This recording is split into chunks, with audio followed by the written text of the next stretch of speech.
Welcome to the GT350 Garage. My name is Walter, and in this video we're going to talk about intake manifolds as I'm getting closer to building the engine for my Shelby. Now specifically, I'm going to share with you my selection process for my engine and how I came about my choice of intake manifold. This is going to help give you some insight into how to select an intake manifold for your own build without having to rely on the hype of a bunch of people getting on the bandwagon of, oh, this intake manifold is great on the internet, or the marketing that tells you how great the manifold is and why you should buy it. This is more how to choose the intake manifold based on being honest with yourself about your particular combination. So before we get started, the first thing I want to do is invite everybody that's watching to subscribe, because about 80% of you are not subscribers, and I'd love to have you as subscribers so that I can share more of this information with you. I really enjoy doing this, and that's why I continue to post videos on a fairly regular basis, and why I'm sharing some more of this background type information, not just this is what I did on my build today. So if you have any questions about the content in the video or comments, please feel free to leave them below. You can also reach me on Instagram, Facebook, and by email. Those links are also in the description below. And with that, let's talk first a little bit about the combination that I'm building for my Shelby, because this is going to give you some insight. This is going to be a 289 bored 30 over, so 293 cubic inches. Compression will be higher than a stock 289 hypo. How much, I'm not saying, but it will be higher than stock. The cylinder heads will be ported TFS twisted wedge heads, the old school twisted wedge heads, not the new 11Rs. Camshaft is going to be a hydraulic roller that performance-wise should be better than the Shelby Le Mans cam that was used in the GT350 R models and some of the GT40s. We're talking about a pretty large cam, but again, it's a hydraulic roller so that I don't have the hassles and the headaches of cam break-in and lash adjustments. And I'm going to be honest with you, there's been some issues with lifter manufacturing in the last couple of years, especially during all of this nonsense with COVID. So flat tab camshaft was not on my radar because I wanted a cam that wasn't going to eat itself up if I had any kind of an issue. So with that, this engine is going to make peak power at greater than 7,000 RPM. And it's going to have a light flywheel, SFI balancer. The rotating assembly is balanced and blueprinted. The transmission will be initially a T5Z, and that's going to get upgraded in the future. I'll share more about that later. And from there, power goes through an aluminum drive shaft into the original 9-inch housing fitted with 411 gears and a traction lock. The 411 gears have a lightened ring gear, and that just all adds up. Every bit of lightening that I've done, the ring gear, the drive shaft, the flywheel, all improves the response of the engine in power delivery. And this being a fairly light car, it should be quite a lot of fun to drive with the setup that I've chosen. But because of the nature of this engine, because of the high RPM nature, and because of the high power nature of the engine, we need to have an intake manifold that's going to be able to adequately feed the engine in that upper RPM range while not giving up too much down low. That's a delicate balancing act. and one that I'm willing to deal with. It's one of the reasons the car has the 411 gears as opposed to a 350 gear. I'm basically packaging the entire car so that in normal driving, it's going to spend more time at higher RPM than a typical build of this nature. Now, with that, let's talk about the intake manifold options that I had for this car, and this will give you some insight into how these options would work for your car and maybe why they wouldn't work for your car. And we're going to start with the original Shelby dual plane high-rise that this car would have come with from the factory and that I took off of the engine that came out of the car. Okay, so this is our Shelby dual plane high-rise intake manifold. And this particular view of the manifold, it might just look like an intake manifold to you, but there's a lot you need to be paying attention to so that you can see what is actually going on. This intake suffers from some engineering problems. As cool as it looks, and as significant as it was to the history of the small block Ford and to Shelby's in general, this intake manifold is seriously compromised in its performance. The compromise that I'm talking about has a lot to do with airflow distribution through the manifold. And if we look at this manifold from a subjective standpoint of airflow, we have the carburetor in the center, we have long front runners, short middle runners, and long rear runners. How short are these middle runners? They're short, okay? When I say they're short, this runner goes 1/4 of an inch past the wall here into the plenum, and this runner is less than 2 inches long. That's a very short intake runner, okay?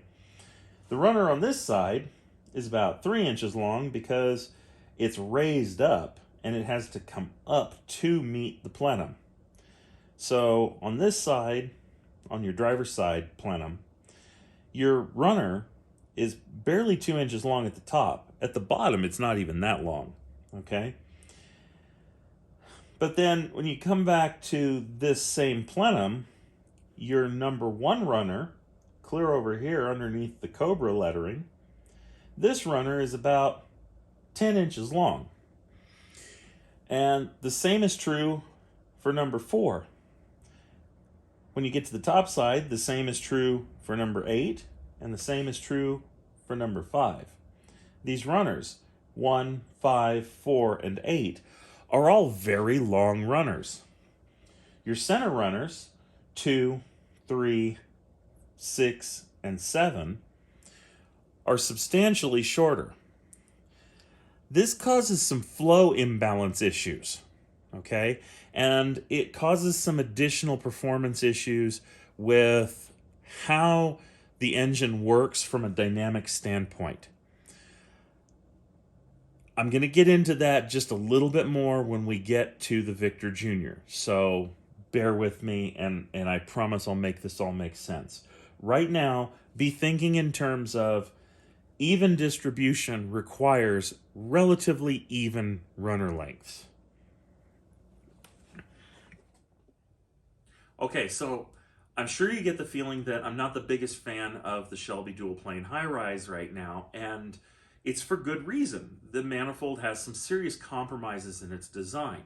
We'll talk about that a little bit more as we get through the next couple of manifolds. So now let's talk about the RPM series manifolds from Edelbrock, and this would also kind of include the Wyand Stealth and some of the other manifolds out there that are in that same category of a high-rise dual plane intake manifold.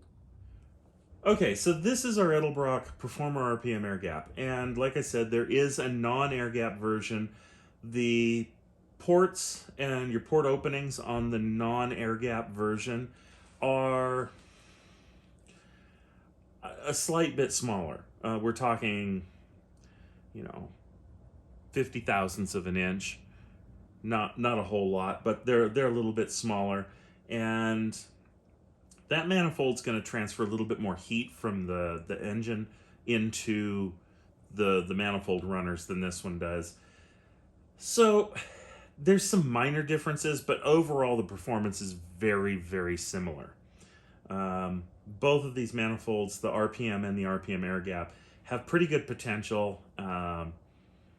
Ultimately, the air gap might be able to make a few more horsepower before it runs out of ability in out of the box form. But in both cases, they're both very capable manifolds, and if you're looking for something for an engine that's between 300 and about 450 horsepower at the flywheel, either of these manifolds will work just fine.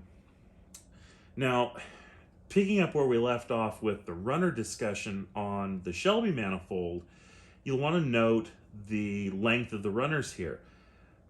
Instead of the runner coming off of the passenger side plenum, crossing over and then going to the driver's side intake port, now we have that runner coming off the passenger side plenum going to the passenger side intake. That takes a couple inches out of the runner length, but it allowed Edelbrock's engineers to add a couple of inches of runner length to the center runners. And in fact, the center runner lengths on the RPM and the RPM air gap are very close to the end runner lengths. So close that that's one of the areas that causes the intake manifold to significantly outperform the Shelby dual plane high rise. And I say that from firsthand experience, having run both manifolds on the same engine and dynoed both combinations.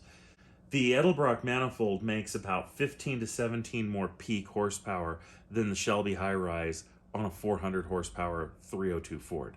That's a significant amount of power, and that comes from just being an overall better design and having the balance in flow from the equal length runners and the basic changes that Edelbrock has made to this manifold for performance applications.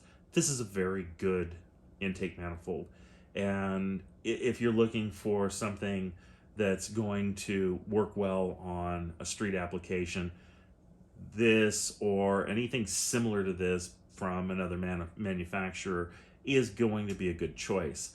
You want the taller carburetor mounting, you want the equal length runners.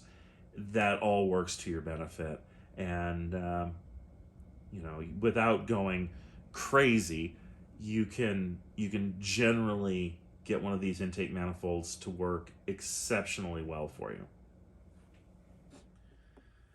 So as you can tell, I'm a big fan of the high-rise dual plane style manifolds. They work really well. They're overall pretty good quality manifolds these days.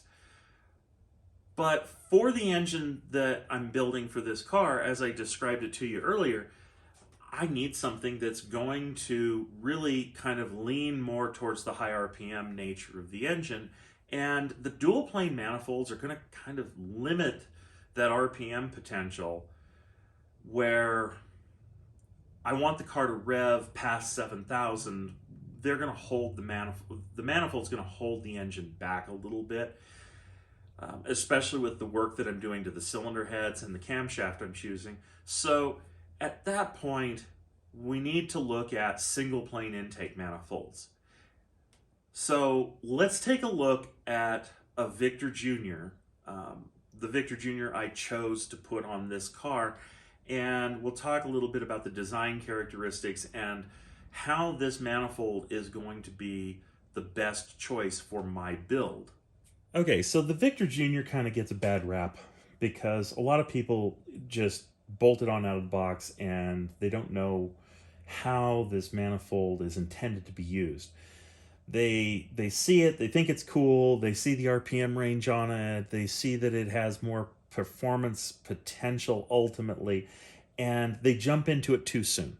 Okay, that's been my experience, is that people jump into this intake manifold too soon. Basically, what you've got here is you have an intake manifold that honestly starts to come alive on an engine making anything over about 375 horsepower. You've got your single plane, so your air and fuel distribution is basically from this one common plenum. It's not divided like on a dual plane. And that means every cylinder is getting its idle mixture and its cruise mixture from the same common plenum.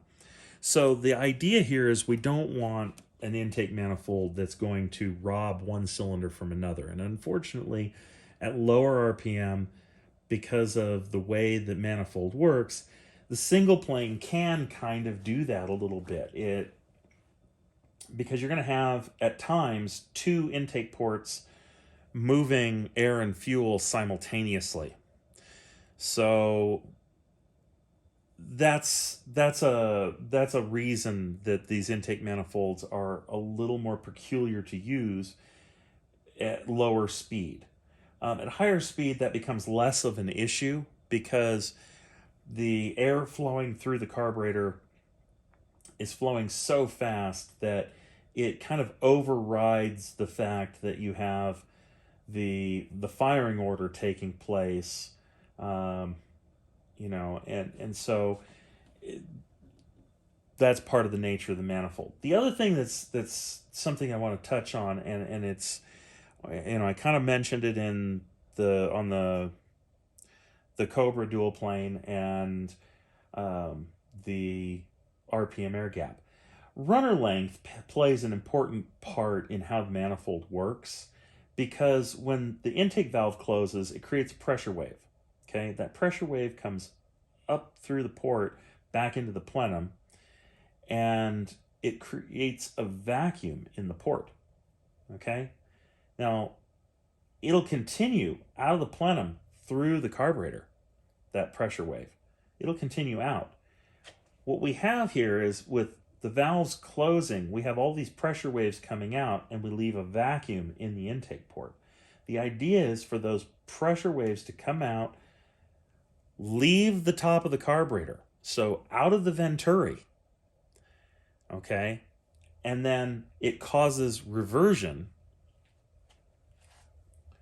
And I know you're thinking reversion is the flow back, but it causes reversion back through the carburetor to fill the void, the vacuum left in the individual runners.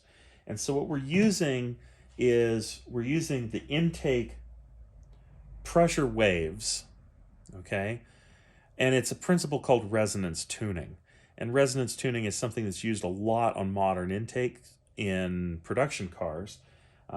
My first exposure to resonance tuning was an article I read in Super Ford magazine back around 1991 or 1992, where some guys modified a small block Ford 289-302 intake manifold, not too dissimilar from a Victor Jr., and they tuned all of the runners to be 1/4 wave.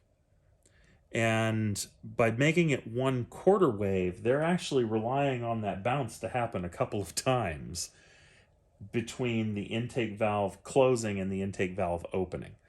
That level of detail and tuning and stuff, I'm going to be applying some stuff like that to this intake manifold, not to that full extreme, but I will manipulate this intake manifold design to make it work on my engine as appropriately as possible.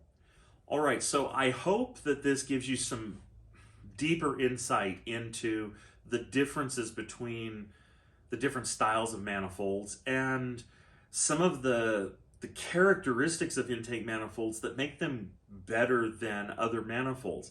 The imbalance in length on the runners on the dual plane Shelby high rise is really an issue. The Victor Jr. still has a small difference, but it can be ported out, if you will. The RPM and RPM air gap, they're spectacular when it comes to runner length matching.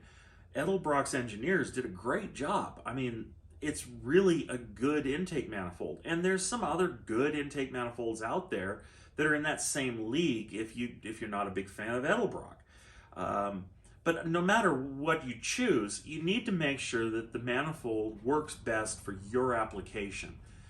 If you're building a 300 to 325 horsepower small block, you'd probably be okay with a low rise dual plane intake manifold. Something like a Wyand Action Plus, Performer 289, or even some of the older discontinued manifolds and some of the traditional stuff from Offenhauser and some of the other manifold manufacturers that are out there.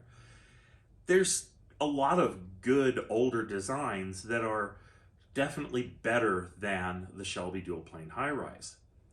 And one last time, if you're into nostalgia and you like the look of the Shelby dual plane high rise, just be aware that that manifold starts becoming a limitation when you get over about 325 to 340 horsepower. Other manifolds will outperform it, okay? It's a fact. I've dyno tested it back to back. I've seen it multiple times. There's a big difference between a Shelby dual plane high rise and an Edelbrock Performer RPM that you can't ignore if performance is your priority. If appearance is your priority, put the dual plane high rise from Shelby on there and open your hood and be proud of the way it looks. That's my stance on that. And I know my opinions on this are not necessarily going to be popular with some enthusiasts who think the dual plane high rise from Shelby is a great manifold, and I'll accept the disagreement because it functionally does not work as well. So with that, I thank you for watching, and one more time, subscribe, give a thumbs up if you like the video, leave comments, ask questions, hit me up on Instagram, Facebook, or my email address. I'm happy to help. Stay safe out there, and I'll see you in the next video.